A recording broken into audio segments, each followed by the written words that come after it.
Okay, here it is, Motormouth. Welcome to the show. I'm Dan, and my co-host is not here. I have an email to read to you though. Let me read this.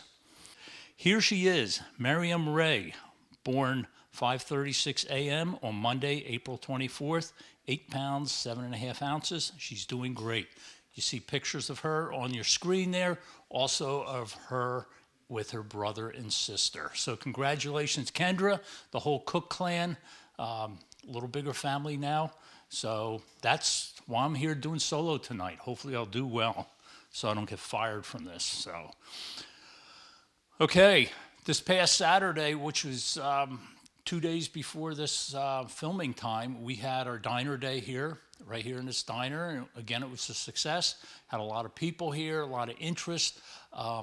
If you remember also our last show, we did most of the show outside. We did a little bit of it inside, and Kendra and I were just sitting in chairs, and you probably saw a pretty empty gallery behind us. We got a new floor in our museum, and in the past couple of weeks, we filled it back up. It's full of vehicles, so you all have to come and look at our new floor, our new layout that we have. We're still doing some work. We have some lighting we want to hang, like spotlights and such, and we have some really interesting things in the plan too that are coming down the road, I'll say within the next month or two. So make sure you come and visit. We have another event in the middle of June. I forget what the date is now, but it's our food truck fair it'll be our third annual one. So you have to be here for that also. Okay, that's all the preliminaries. Now, let me get into what I have to say, and then we'll visit with our guest, which has a pretty cool card sitting out back here, and we'll visit him in a few minutes. But first of all, I had some things I wanted to share with you, and it all started with an article I read in an AACA regional newsletter. And the gentleman was writing about red sidewall tires with black treads. You see an advertisement on your screen there that's from Firestone. And I saw that and I read that and I thought, oh, that's kind of interesting. And I think I've heard about these before. He has a color picture of it. I did not show that on the screen. But it's instead of a white wall, it's kind of a reddish color. I'm looking at the color picture here. But anyway, it got me investigating. It got me also remembering from way back. I remember reading something about Goodyear tires, and Goodyear color is blue. Firestone's red, Goodyear blue. Well, Goodyear had their own color of tires, and that's what we're going to be talking about. And the first years I'm going to be talking about is from 1911, and so that's 160 years ago. Goodyear advertised world's amateur and professional records now hold by Goodyear Blue Streaks. And what Blue Streaks are is motorcycle tires. That's what we're talking about today. And back in 1911, Goodyear had 5 different styles of tires. And what were they? I'm flummoxed here. Where did they go? There they are. Goodyear corrugated tread tires for the average give and take road. Goodyear studded treaded tires for mud, sand, snow, and ice travel. Again, for regular street driving. Goodyear non-skid tires for city use where pavements are often slippery and dangerous. Okay, that takes care of 3 of the 5. The other 2 is the Blue Streak tires, the Goodyear Blue Streak racing tires for motorcycles. And they had 2 different styles, one for dirt tracks, one for paved or hard paved, or the wooden tracks were kind of popular back then. And this astounded me. This is 1911. They had special tires for motorcycle racing, and I just thought they used regular street tires. So that really surprised me, and came up with a bunch of stuff here. You'll be looking at that, and you're going to see a picture of a gentleman there, and it's Jack DeRosier, and he hit 83 mile an hour for 1 hour which is pretty good speed on a board track. And you see him, a picture of him. It's not the best picture there. It's fuzzy and everything, but that's him. He's wearing his Goodyear Blue Streak tire sweatshirt or T-shirt or whatever it is.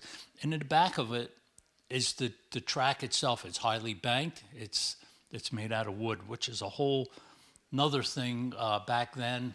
Maybe that sounds like another good TV show. What do you think? Yeah? Okay. So anyway, he's one of them. And then you'll see another picture of a racer, and this is Effie Whitler. And he raced a Merkel bike, okay? And he did well with these Blue Streak tires also. Now, I mentioned Merkel because that's a Pottstown manufacturing. However, when he was racing them, they were not out of Pottstown, but Miami, Ohio. But the connection is sort of there, so I figured I'd use it. So anyway, so that's the racing tires there. Some quotes from their advertising. It's Goodyear motorcycle tires are made from the finest grade new para rubber, properly compound. The fabric used is the toughest in existence. No blisters, weak spots, or blowouts on Goodyear tires. I didn't know what para tire was. Well, para rubber is a type of natural rubber found in South America. So there you go. Goodyear also said in Blue Streaks, the fabric is different than found in other racing tires. Instead of the usual cross-thread weave, the fabric is all warp. Threads all run parallel. By laying one ply over another at a certain angle, a degree of resiliency and strength is obtained that is found in no other motorcycle tire manufacturer. So they were promoting the construction of this. Also, they were promoting the winning edge that these tires had. So that's 1911. Then I found a bunch of stuff from 1916. This is out of Motorcycle Illustrated magazine. Actually, all these are from 1911 and 1916. And the first thing I'm going to talk about in 16 is the Blue Streak tires were not just the racing tires for motorcycles, but they were the regular street tires were called Blue Streak, as well as the bicycle tires are called Blue Streak. The bicycle tires kind of had square tread, like checkerboard tread on it. But the neat thing I found about this was they had a promotional. And if I see an old advertisement, they're talking about a promotional, the first thing I do is go on the eBay and see if there's anything on eBay about it. These were Blue Streak bike caps. And it says these bikes are, or these caps are white checked with blue blocks in your name in beautiful colors across the front. These caps will send you at a trifling cost. Yeah, these caps will send you at a trifling cost. We gladly print your name and address on free. They're talking to the dealers there that would give them away, probably with brand new bikes. You buy a bike, or you buy tires rather, for your bike, and you get one of these caps. And the picture you see there is a bunch of guys there standing around a bike, and a couple of them have these caps on, pretty nifty looking caps. And the next picture is kind of a close-up of one of these caps. And as soon as I saw that photograph, I'm thinking, I got to get one of these. I don't think I'd wear it myself, but it'd make a pretty good display here at the museum. So that's the bike caps that they were giving. Well, that's also the bicycle tires. Now, the motorcycles tires were a bit different.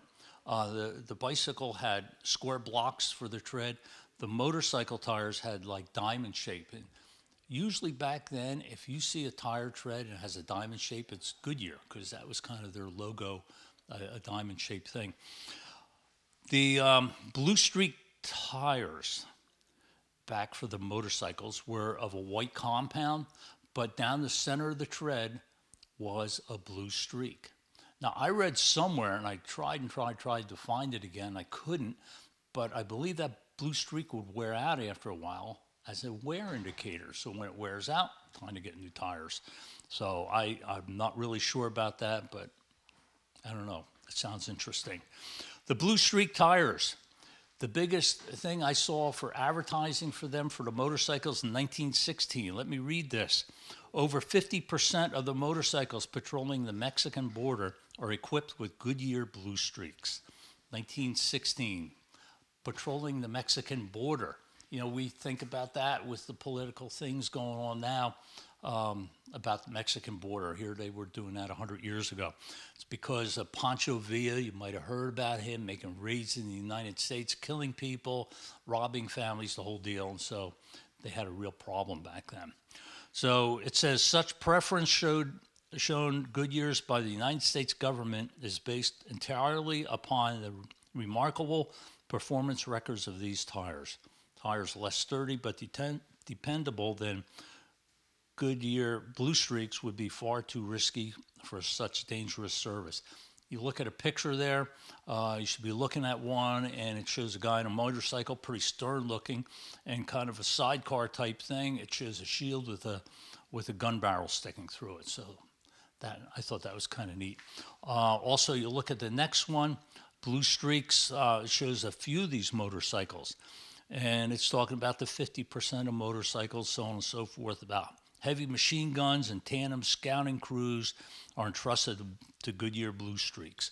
So I thought that was kind of interesting. I don't think you'd see that advertised today's motorcycle tires, saying, oh yeah, they're also used in border patrols down in Mexico.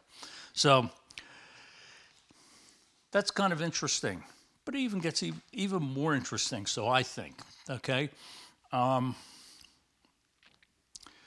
This is United States Rubber Company. Saw an advertisement for this, and it talks about down on the Mexican border where it's sizzling hot, where the going is rough and tires must make good. The machine gun company of the 71st New York is using chain treads. Here's the reason. And 71st New York, I believe, is a National Guard unit that got sent down there. Again, chain treads is actually, it looks like a chain that's on the tires. That gives that kind of imprint from the United States Rubber Company. Okay, so here's a letter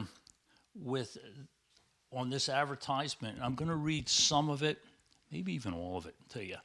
And it says, gentlemen, you probably already know, and this is a company that is sending this letter to U.S. Rubber Company. You probably already know that we recently received an order from the Machine Gun Company, 71st Department of the New York National Guard, for 63 twin-cylinder, 3-speed models and 8 light delivery vans. That is undoubtedly the largest single order ever handed to any motorcycle concern for the military use in this country. The orders have already been completed, and we understand that the machines are on their way to the border. We naturally were desirous of furnishing the very best, and we believe it will be interesting for you to know that we equip these motorcycles and delivery vans with U.S. chain tread tires. We have tested out these tires to our entire satisfaction in knowing that these motorcycles and delivery vans will be subjected to hard usage where the tire equipment is mostly important factor. We advise the officials to specify the chain tread which we know would give them the service they expect. Yours truly, Reading Standard Company Sales Manager. So that's it, Reading Standard. That's why I'm reading this. Right up here in Reading, they made 63 motorcycles and 8 delivery vans to send to the border, and I thought this was kind of neat. Their endorsement of the chain tread U.S. Rubber Company tires for their motorcycles down there. And it's always interesting, and this all came from this article about the red sidewalls on Firestone tires. And you go on the internet, I use Google Books a lot, and you come across these motorcycle illustrated magazines from 1911, 1960, and the more I get into it, the more I find something else related, and I even have other stuff here I'm not going to go into. but it's very interesting how, you know, things kind of tie together, whether it's the connection to Reading standard motorcycles, or just talking about the U.S. border between the U.S. and Mexico and us having problems. And it's just kind of interesting stuff. So anyway, that kind of wraps up my little solo edition. We are going to go out in the shop now, or out in the display area, look at a car, talk to the owner, and I'll see you in a couple minutes. Okay, we're out here now, and we are looking at a beautiful car. Okay, this is Don Humanic. He owns this car. And first of all, Don, tell us what it is. I mean, it's obvious what it is, but give us a little more than just what it is. All right. It's a 1969 Mustang fastback, but it's a little bit more than a Mustang fastback. It is a regional sales special from the spring of 1969 called the Limited Edition 600. And what makes it a limited edition? The sales literature from Ford advertising showed that they were only going to build 600 of these specially colored cars in the Philadelphia district. So what makes it special is the badging, the non-production color, the hood scoop, the stripes on the side of the car, and white walls, full wheel covers, AM radio. Okay, now you said something about the non-production color. Now, I've seen like Mustangs bright orange, but this is a little different. Yes. Part of the limited edition promotion is they had two colors. They had this, which was Flower Power Red. They had a bright green, which we more associate with the AAR Cudas, that bright green that Chrysler used. That was called Groovy Green. This color was only, you could special order it, but it was only specially available on this car, the Boss 02 and Shelby's. Boss 02 and Shelby's called it Calypso Coral. The promotion, they called it the Flower Power Red. So it's the same color, but that green, the Groovy Green, which is a pretty cool name. I mean, I don't remember seeing Mustangs or any Fords in 1969 that color. No, it was really, the cars were part of a dealer regional promotion to be basically traffic generators in the showroom. Paint the car a bright color, put some ads out, say, hey, come down to your Ford dealership, check out these cars. You could be one of this few people that could own one of these special cars. They stood out in the parking lot. When it's sunny out, these cars glow. So it's, instead of a tube man, which you see at the dealers today, they created a car that was special to the area. But what I was getting at is that Groovy Green was not a normal, you didn't see that on any other Ford, am I correct? That's correct. The Groovy Green actually was a specially mixed color for that car. It turns out that color was on the 1971 Mustang.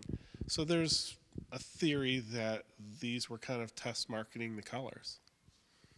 Okay, and you said it's limited to a certain area, right? Yes, the Philadelphia region, which is southern New Jersey, northern part of the Eastern Shore, Maryland, as far west as Chambersburg, and as far as north as Scranton. Okay, and so it's limited edition. How many were supposed to be made, or how many is still in existence? The promotion said that they were going to build 600. From the Kevin Marty report, who holds a lot of the Ford data now, reported to me that they only built 503. I run a registry for these cars, and I've found about 31 of them. So quite rare. Yeah, there's still a few around. There may still be a couple that are out in the bush somewhere, or there might be a few that have been turned into something else. Okay, now speaking of that, this is where the story comes in. You know we were going here. Now, Don had this car in in here in this museum on display 10, 12, 14 years ago, Yeah. a number of years ago. And we had it kind of over there somewhere. And we had two other cars in here. We had a Mach 1 and a 69 Mach 1 and a new Mach 1 from the local Ford dealer. And we both knew that 69 Mach 1 wasn't a real 69 Mach 1. Right. So Don is explaining to me how you can find a real one of these. And there's something with the paint code. It was On the door tag, there's all Fords have a paint code that the number gets stamped into. And these, they didn't have a color code, and the code for the Philadelphia district had an additional 4 numbers on it. So I explained to Dan, this is what to look for. So Dan calls me up and says, you really got to check this Mach 1 out. So I get down to the museum here with my car. We're starting to set up, and Dan opens the door and says, look at this. What is this? And it's like, yeah, and the tire pressure gauge sticker was starting to peel up, and you can see the original groovy green paint underneath that. So just by happenstance, 2 limited edition Mustangs came together for this display. and Don was quite excited at that time, which made me excited. I thought that was kind of this cool. It wasn't a barn find; it was a museum find. So Yeah, I don't know. maybe. And We'll call it. and I think at that time you knew of less than 10 of these. Yeah, at that time, yes, that was, I don't know, maybe 10 or 11, 12 that I had found. I run the registry for these cars, and since then I've found, like I said, about 31 of them, 32. They're all throughout the country now. Most of them are in this region. There's one in Italy. There is one in Washington State, one in New Mexico. Okay. So they get around. No, they do. They Yeah. do. I guess Italy. Well, there's a couple that have been exported to Sweden as well. Okay. I know of 2 that are over there. Sweden. So okay, we got some Swedish type people in the audience over here, and they're carrying on. Ay, ay, ay. So, okay. Now you mentioned limited editions. Now I think you have an interest in all limited edition Mustangs because there's a lot out there. Yeah, there are. This was just one that was put together in the Philadelphia region. There are about 50 or 60 throughout the nation. Throughout the years, they were basically sales generators to create some excitement, have a limited edition. There's ones from California Special. There's a Western Special that was in Wyoming in '67. There was a Indy Pace Setter Special. We're in the month of May, so this is appropriate. Yeah. In '67, just a little bit on that one. The Camaro got the pace car. Ford was a little disappointed, so the Indiana dealers said, hey, we're going to do them one better, and we sell more Camaros, so we're the real pace setter. So they created their own pace setter special in Indiana. And limited editions have been part of the mix throughout the 53 years now of the Mustang. There's still limited editions now. Not quite as many, but they still see value in them as far as creating sales. Okay. And, there's some, I'll go to a show. You go to Hershey, for instance, and you might see a California special there.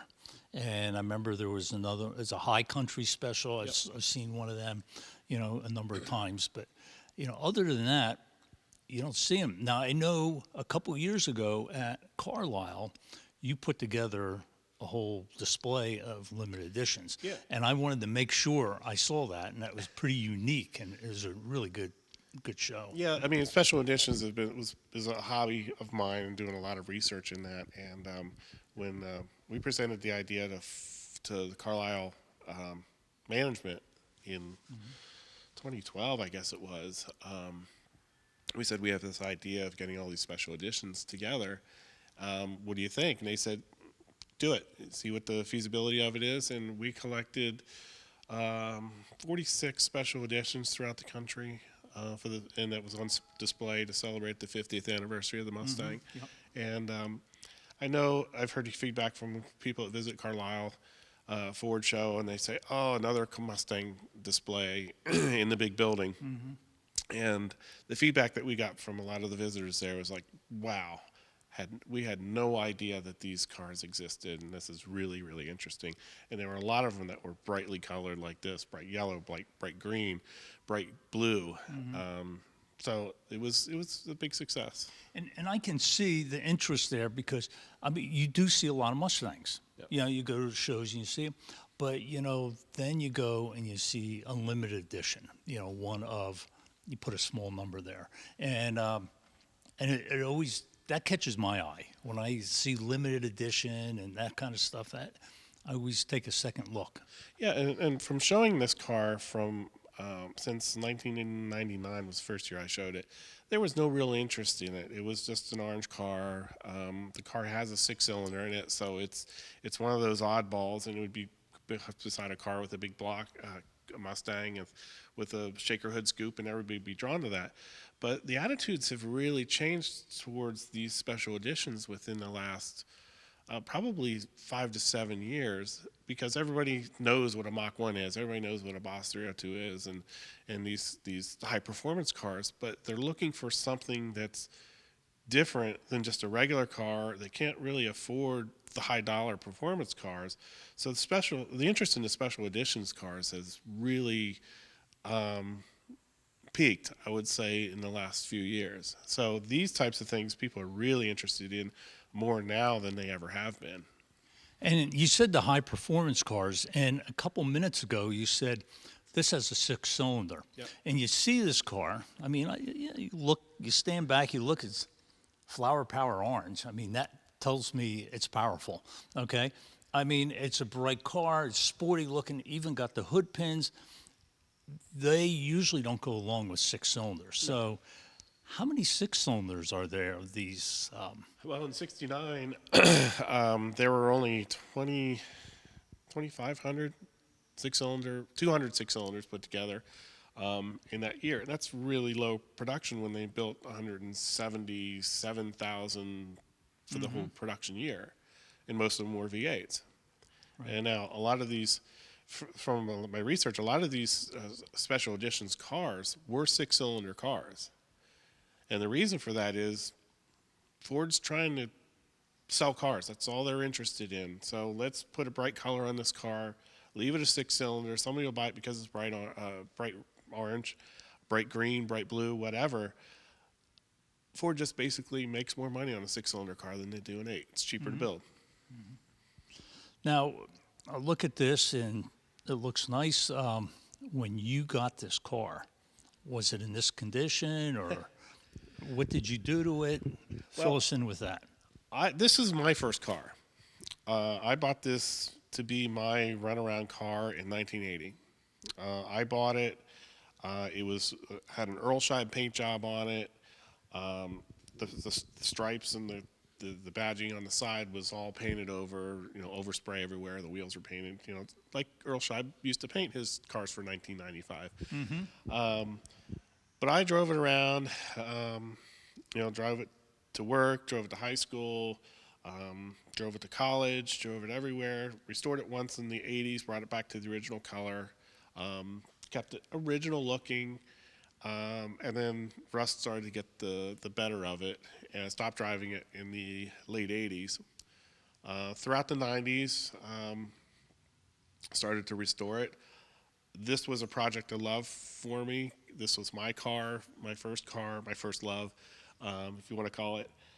I taught myself to weld in this car. I was going to just build a nice Sunday driver. Had no aspirations of car shows, didn't even know about them, didn't ever fathom having features in magazines or so on. So I restored it myself, did all the work myself except for the final paint on this, and went to my first car show at Ford in 1999. Took third place and got a feature in Mustang Monthly magazine that same day. So I was on cloud 9. went to my second show, took a trophy, and then kind of got into that, and never intended to be a trailer queen. I always drive it wherever I go. I enjoy it. People ask me, aren't you afraid of wrecking it, somebody running into you? And it's like, I'm enjoying it. If a fender gets damaged, I restored it once, restore it again. Yeah. Yeah, I guess on a practical side of this, there's a lot of Mustang parts out there. Yeah, now it's a lot easier than it used to be. But hopefully you won't have to go through any. No, hopefully not. So. When I did this back then, the aftermarket was all reproducing parts for the earlier Mustang, so it was more of a challenge to find the parts for this. Okay, now you mentioned Mustang Monthly, and somebody handed me a Mustang Monthly magazine recently. I'm pretty sure that was it. Yeah. And they said, look at this. And there's an article in there about a barn find or something like that. And it's a green one of these, groovy green one of these. And I'm looking at it and I said, that's Don Humatic. And I knew, that was kind of neat to see in the magazine. But so tell us about that one that you have. So now that you have another one. It's a groovy green, as Dan said, Mustang Fastback. It's also a 6-cylinder. It's got the larger 6-cylinder. But it's a car that a gentleman bought back in 1978 at Rothrock in Allentown. Drove it for a couple years. Went into the service in 1980 and parked it in the garage. That's where it stayed. That was the last time it ran. And then when they moved to their current house, about 1995 or so, it was the Mustang out behind the barn since 1995. And he had the aspirations of restoring it. Finally realized that it's never going to happen. So he told his wife to find a buyer for it. And she stumbled upon my website I run for these things. Called me, asked me a couple questions. I said I'd like to come look at it. Got talking with them. A transaction happened on that. So I ended up buying a groovy green limited edition 600, and I'm currently restoring that right now. And you said pretty quick that after you got it, the Mustang Monthly people got a hold of you and... Yeah, I have a common friend that works for Mustang Monthly, and I told him I was buying it, and he writes an article on rare finds and barn finds, and he immediately said, "Oh, you need to tell me about this. Send me the pictures you took of it." That was November 2015. I talked to him. I brought the car home 4 weeks later, but he had the article written for that before I actually brought the car home, and then it appeared in the January edition of Mustang Monthly. February edition came out in January. That was pretty neat. Yeah, so their whole story's there. The interesting thing on that is the online edition of that story was picked up by Hot Rod Magazine. It was on MSNBC as a featured car. So it got a lot of exposure, just being the Mustang out behind the barn. Mustang out behind the barn. The groovy green Mustang out behind the barn. Okay, now I understand also you're involved with the Mustang Club. Yes. Right. The Berks County Mustang Car Club. Right. And since we have some camera time here and you got an audience, tell us a little bit about the club. The club, we're Berks County Mustang Car Club.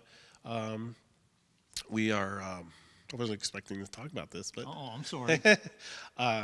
We're Berks County based. We have members that are in Lehigh County. We have members that are in Montgomery County. We have quite a few members in Berks County and surrounding areas. We're up to about 106 members right now. Good club. We meet once a month at Wyomissing Diner in Wyomissing. It's always about food. Yeah, it is. That? Yeah, there's a thing: cars, food, good people. Yeah. We had a good meal right before the show, by the way.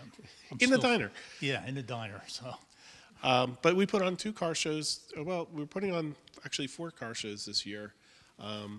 At Haldeman Ford in Kutztown in June, Dairy Queen and Kenhorst in July, and we're looking at doing a show up at the Cabela show up in Cabela's in Hamburg, Right. and then we produce a show at Maple Grove for the Fun Ford weekend. Now, when you say Mustang Club, is that inclusive of all years Mustangs? Yes, it is. All yours All of Mustang, them. all of them. You don't even have to own a Mustang. You can be just a fan of the Mustang, and you can be a member. We're kind of that way.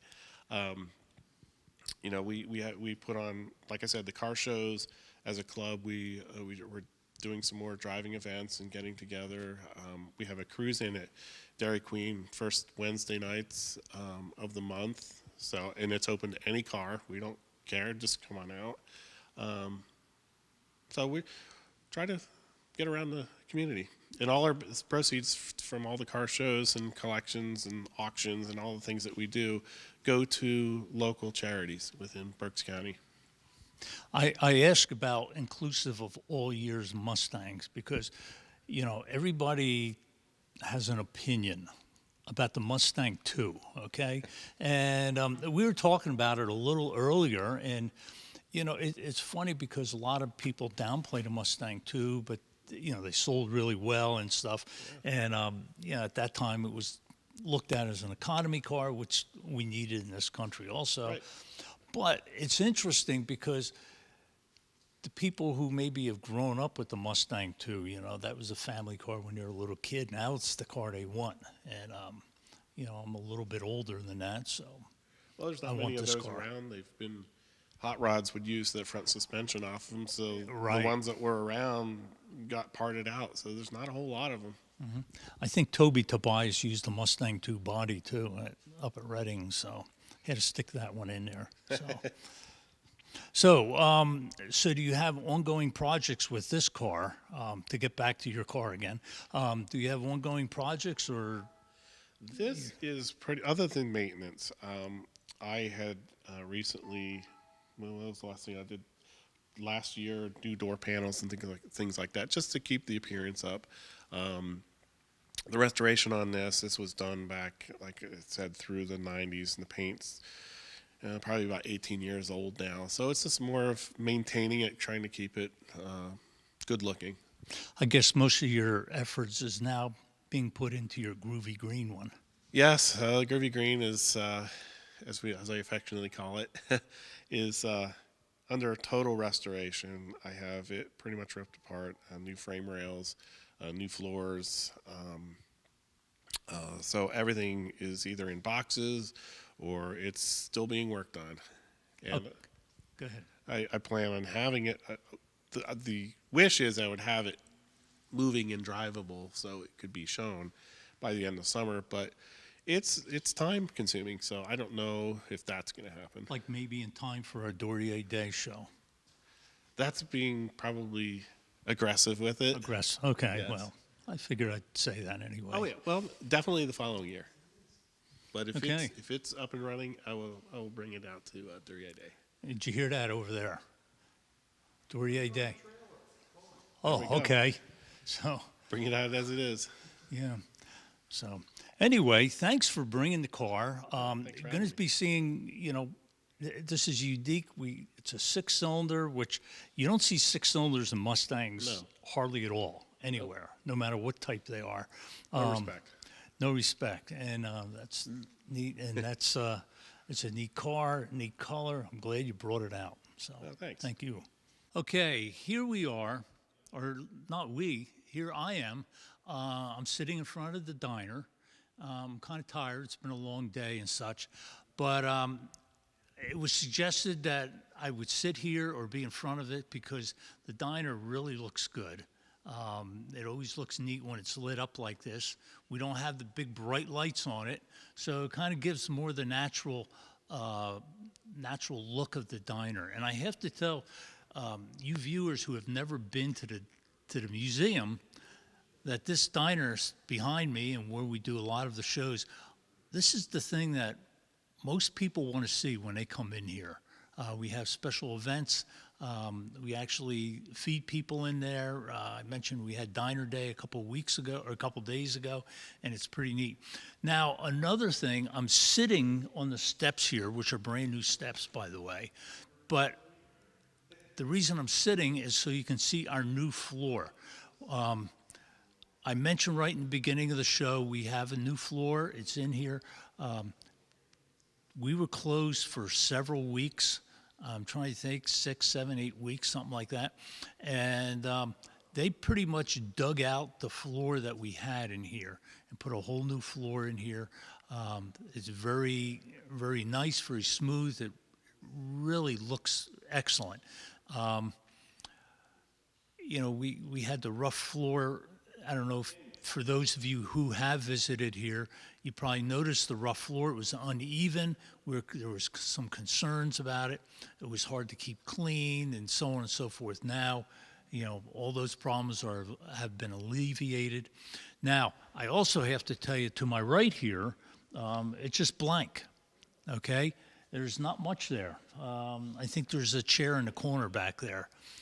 Somebody was kidding me. That's for me, because it's a handicap thing. But anyway, we're working on getting an exhibit there. I'm thinking in the next month, maybe 2 months, it should be in operation. So pretty much all to my right, it'll be an exhibit there. There's some other things we want to do there. In the lobby, we're going to have exhibits. But you have to just come and see our museum. I was wondering, what will a new floor do to the museum? During our Diner Day, I got so much positive feedback from people coming in here and saying, wow, this is really a change. And it is amazing. We did some other changes outside of the floor. We had a wall that was across the center we took down. We added, what would we call that? We put a new wall against an old wall just to clean that up. That made a difference. We spent a lot of time on displays, not whole displays, but where the cars would sit.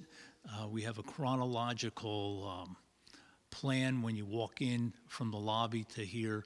You start with the oldest stuff, and there's bicycles and stuff, and some carriages, and then you go through, and it gets the newer items. Right behind a camera, you can't see it from where you are, of course. We have a car from, I believe, 1952, the Tomasano car, and so that's kind of the newer items there. We also have the carriage shop. That's complete. That has a lot of carriages in. Also has a working blacksmith who's here every week, just about. I was talking to him a little bit on Saturday. Actually, we had 2 of them here. And that was quite interesting, hearing what they had to say. And but we have a lot of positive things about the museum, and we have a lot of positive plans. We have a lot of really good ideas that are on the table that we're formulating, we're working through. And all I have to say is in the near future, things are going to change more. That doesn't mean you as a viewer wait for a year or 2 when we're all done, because we shouldn't ever be done, because I'm thinking, okay, we put our new display here. We want to put another display all the way to our left. That should be pretty cool. That, I'll give you a little insight on that, should be a display of RVs, recreational vehicles. For you viewers there who know something about Boyertown Body, that was making truck bodies in this building here. They also made something called a tour wagon, which is an early RV. It was made from the late 40s up into the 60s. We have a couple here. We got one pretty much cleaned up by an outstanding crew. And where's that crew member? Right, you were one of the crew, right? No? Okay. Anyway, we had people cleaning it up, and it's pretty much all ready to go. And we're going to have it here on display with some period camping gear. And I think that truck is actually from the early 60s. but we have some older things too. So anyway, that's something we're planning. We have the RV display. We have another one over to my right, which I'm not telling you about yet, and just a bunch of other things. And it's really an exciting time here. Some of the things we have been getting and will be getting in the near future. Okay, just was handed a news bulletin here for our truck stops here, Mobile Madness. This is our food truck thing we're going to have here. It's June 17th of this year, of course, next month, 12 to 4 p.m. Again, that's June 17th, so you got about a month and a half to kind of save your pennies and dimes and also get your appetite worked up. Now, and I'm looking at some of the things here, and I see the Wow Wagon, Sly Fox, Polish food cart, Mom's Polish food cart. So I'm getting hungry. You guys getting hungry already? Okay. Mr. Softy truck will be there. I believe that's a Boyertown body truck. I'm not sure, but this was the first place that Mr. Softy got trucks made, was at this place. So again, that's June 17th, 2017. This will be our third one. And I remember the first time we had it. And I couldn't get here when it started. I got here probably 2 o'clock.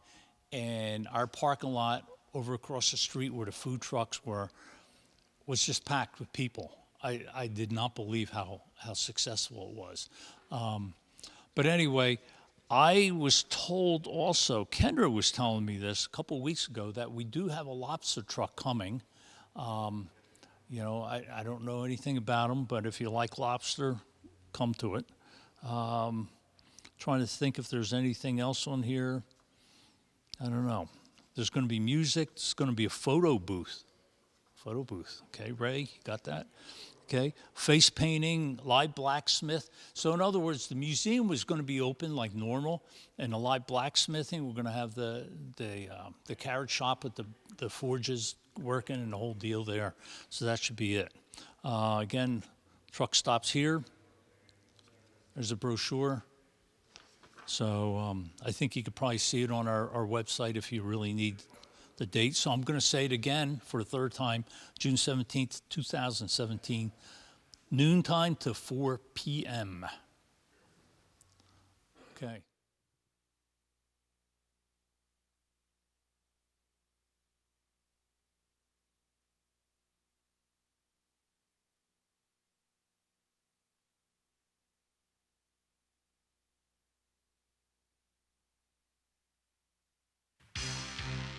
Well, Dan, I'm sure you knew that we had a gift shop. Oh, yes, I do know. Yes, so maybe our viewers at home do not know, but we've got lots of stuff for sale here. Please, if you're looking for like an automotive gift, something with our logo, a past Duryea Day item, those especially, what I last mentioned, the Duryea Day items, those are really pretty good, well marked down too. So you'll find some good deals here. And these are from past Duryea days. Especially those glasses, they're really nice because they're nice heavy-duty glasses. I know I break glasses all the time at home, even just putting them in the dishwasher. These are really nice and heavy-duty. We also got lots of stuff with our logo on them. We got nice shirts, sweatshirts, hats, thermoses, coffee mugs, the travel mugs, and also very popular are diner mugs. If you come here for Diner Day, you've been here in the past, you've probably seen us selling those diner mugs. Well, they're not just for sale on Diner Day, they're for sale all the time. And they're really neat. So, come here for that. Postcards, other car stuff like puzzles, if you've got someone you're looking to buy a gift for, automotive, please stop in. And our stuff is really reasonably priced too. So you can't really complain about that. I have some shirts, and I wear them proudly. Got some hats. I proudly wear that at Hershey. Yeah. Make sure people know where I'm from. So. And we can find you easier. Well, yeah. So if that's the case, we should have bright green ones. Have some camo ones. Yeah. Camo hats. But that everybody makes else you blend wears in. camo hats. So. Well. But yeah, we've got lots of stuff here. So please, if you're looking for something, a gift for somebody or for yourself, don't forget us. And if you're a member of the museum, you do get a discount on your gift shop purchases. That's another thing. We do have membership levels. They're very reasonable. Individual memberships start at $25. That's a really great value. Members get a quarterly newsletter, and that covers a little bit of everything that goes on here, some history, upcoming events, photos and details from past events. It's good, right? You like the newsletter? It is, yeah. Especially when I've Good contributed to it. Especially your articles. Dan and I will both contribute stuff to the newsletter at times. And members also get into the museum free as many times as you want during the year. And that's a great value. You can come to Diner Day, both Diner Days, and not pay the admission, that means.